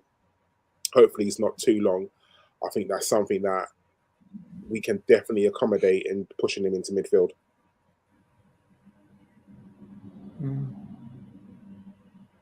I think we kind of need to. I think we kind of need to, because there's as much as Arteta relies on Granit Xhaka, he can't play every game this season. He can't then go to the World Cup, and no doubt he's going to play every single game for Switzerland as well, and then come back and do what he does. He's going to need a rest at some point. You're hoping that he doesn't play against Brighton, but then who comes in? Who comes into our midfield? If you say Sambi Lokonga, isn't it? I suppose. But you say but Sambi and who? And then he's back soon. Well, I think if you're in like the League Cup, you can afford to play. He experimented it briefly, didn't he? With the in the European game, I think you could afford to play a Vieira alongside a Sambi and just risk it with an attacking 8 alongside a defensive 8. But this is where the Douglas Luiz conversation comes in, isn't it? Because this is where, I mean, it would have been El Nene, wouldn't it? But because he's now not around and we don't know. I mean, God bless Mo. I'm glad to see he's still in pictures because I was worried he might have been chopped up and sold for meat. I think he had a better game than Salah at the weekend. Oh yeah, he did by not see them both having a little talk. But nothing's really come out about that injury, has it? Other than, some of the journalists got wind that it could be a hamstring, but no one's really come out, I don't think, unless I've missed it from the club and said, I think all they said was he had a procedure and they said it was long term. All they said it was long term. So long term. Talking after the World Cup as well. Yeah, exactly. Sadly. So it's obviously a physio room got it down as a thigh injury, 2nd of September. With Mo, it's probably a little bit easier, and we are talking months, no return date. Yeah, so I mean, he would have been the logical one. I like the idea of Zinchenko coming into a midfield as much as anything else in that game against Brighton to give him some more minutes because he has been a bit in and out recently. But here's the thing, isn't it? We're 10 games into the league season and we're all sat here saying Granit Xhaka is absolutely indispensable to this team. I would argue he's more important than Thomas Partey is right now. He's playing that well, and that's all credit to him. All credit to him. Like he has done things that I didn't think he was capable of doing. Hold my hands up on that one, 100%. Right. I'm not saying he's the best midfielder in the world, but you take out Rodri from Man City's midfield, you take out Marco Verratti from PSG, you take out Jude Bellingham from Dortmund. Like you take out those big players, and you watch those teams struggle. So, and he's massive for us at the moment, Xhaka, and it's the leadership. But it's also the leadership by example in the way he's performing right now and linking that sort of defensive line to the midfield line and then the midfield line to the attack. He's so instrumental. So we've got to be really careful. It can only take, to quote Arsene, being in the red zone. He only has to, slide the wrong way or trip down the stairs at home. Like it can be the most insignificant injury that then suddenly keeps him out. And he hasn't had a big injury at Arsenal I can think of that's kept him out for any amount of time, which inevitably means he's probably going to be out for the season after this weekend because that's what happens. Right. I think that's the end of the questions, Kris. Thank you for everybody who asked a question. If I did not read your question, it wasn't because it was shit. It's because Kris wanted to go to bed. Well, we've given you your money's worth, guys. And as I said, all PayPal donations to me will be gladly accepted. But no, in all seriousness, thank you for sticking with us. Of all the weeks we didn't want to miss, obviously, post Spurs, that would have been one high on the list of missing, but we were genuinely down to the bare bones. We were one Trent Alexander cross in behind us from being done for good. So, thanks for sticking with us. But barring injury and illness, we will, of course, be back next week where we'll have 2 games to look back on, probably a fairly brief overview of the Bodo Glimt away game, which is on Thursday. Is that a stupid, 3:10 in the afternoon kickoff? Or is 6 o'clock? Oh, for fuck's sake. Okay, well. So I'll probably be doing a preview show an hour and a half before kickoff. Splendid. Do you know who your guest will be, or are you going to rummage down the back of the sofa? No, I should just moan at you lot until none of you turn up and then resort to Stan. Splendid. Well, unlike Danny, we have jobs, so it probably won't be any of us 3. But we'll have a preview show up for that. Possibly a post-game show as well if we can find some people. Or Karl, you may run a space. I would imagine. We'll see what happens. And yes, Leeds United. I should say it's 5:45, not 6 o'clock. So anybody who was sitting there watch by it, you do a Kris.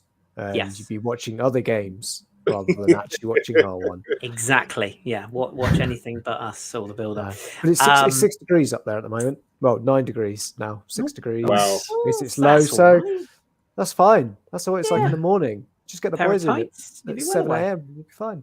Happy days. Happy days. Good luck to the Brazilian lads. Happy days. See, there you go. Manchester is fine. And thank you, Petito, in the chat, by the way, saying he likes the space. He or she, I should say, likes the spaces. So thank you. Petito is a man, a qualified nurse living in New York, and he's a lovely man. What a guy. Thank you for your kind words there, Petito. It's something we've just been trying. I've got to give all the credit to Karl and Josh because they're running that side of things.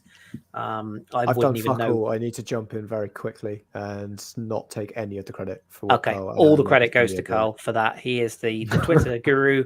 I wouldn't even know how to turn it on. So Danny will tell you that much. But no, genuinely, thank you for the feedback. We appreciate it. If you like stuff, then we'll keep doing it, But we will be back after the Leeds game. It's 2 p.m, I believe, on Saturday. I don't think it's on telly. I think they've gone for the Chelsea game this weekend. 2 p.m. on a Saturday? Sunday. Yeah, Sunday. Fucking hell.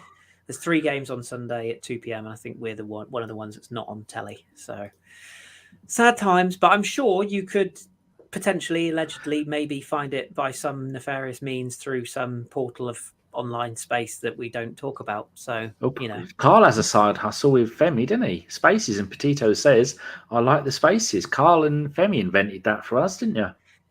Just for being back in the room, Danny. Did we just go back? We did. No, I'm highlighting it. We already spoke about it. I'll tell you didn't highlight it. I'll tell you who doesn't like spaces. Trent. That joke will just keep going. It'll just keep going, especially in behind. It doesn't like those. Anyway, thank you once again. Just in closing, if you do like what we do, whatever it is, please do give us a subscribe on the old YouTube, ring the bell and get your notifications when we go live, etc. We will, of course, tweet the shows and you can listen in delay on all the usual podcast platforms. But yeah, the thumbs up and all that jazz does help because as Danny knows himself, there are approximately 4.2 million actually Arsenal podcasts out there now. It's a bit of a clustered space. One. But we've been doing this for a bloody long time now. We are one of the OGs of the podcast world, and I don't mean our Canadian chum. Evening, Jeff, if you're watching. So we shall leave it there. Danny, you sort of have to be here even when you're not here. So thank you for... Well, it doesn't get done if I don't turn up, does it? Oh, my God. That's completely... That's false, beyond false. So you can... Danny, you're the best ever. I'll give you your flowers. You're so good. You're so much brilliant. Like you, Karl. If you don't turn up, no one gets to work. If I don't turn up, there's no podcasts. Good Lord. So we're indispensable, basically, is what you're saying. We are, certainly are. We are the Granit Xhaka of the ABW world. Just less mobile. Who'd have thought you'd ever say that? Karl, thank you for not only tonight, but your continued work on the aforementioned spaces that Danny completely ignored and then brought up for a second time a minute ago. So thank you very much for that, sir. Oh, no, it's very weird. If I'll jump in, we're going to get some of the regulars on there. People are just lazy. We're going to get them on there. Nick was on there on Sunday. Thank you, Nick. Nicky, what up? Thank you, Nicky.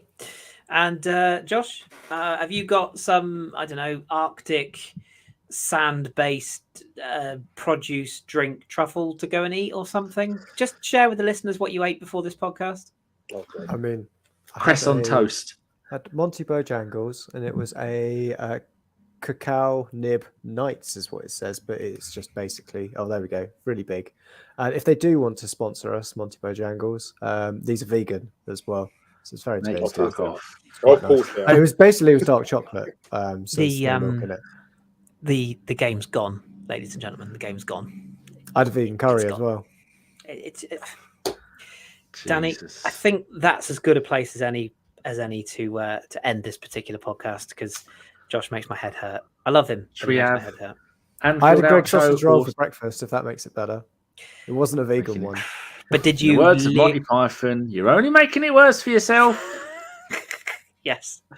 Right. Which one outro do you want? Do you want the Steve or the Anfield? Oh, it's always Steve. So it always has to be Steve.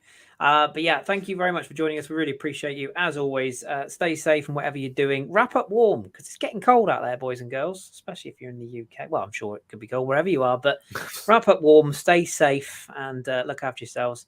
And as always, up the Arsenal. We'll speak to you very soon. Bye-bye. As soon as I scored that goal, I was fucking livid. Get down, dog. Splendid business. He nearly caught the bloody thing. What are you talking about? So I've just eaten a full quiche. Well, you don't often see them at it. So when you see them in the supermarket, they need to be swagged, microwaved immediately, and get the brown sauce on and bosh, Bob's your uncle. Never in doubt.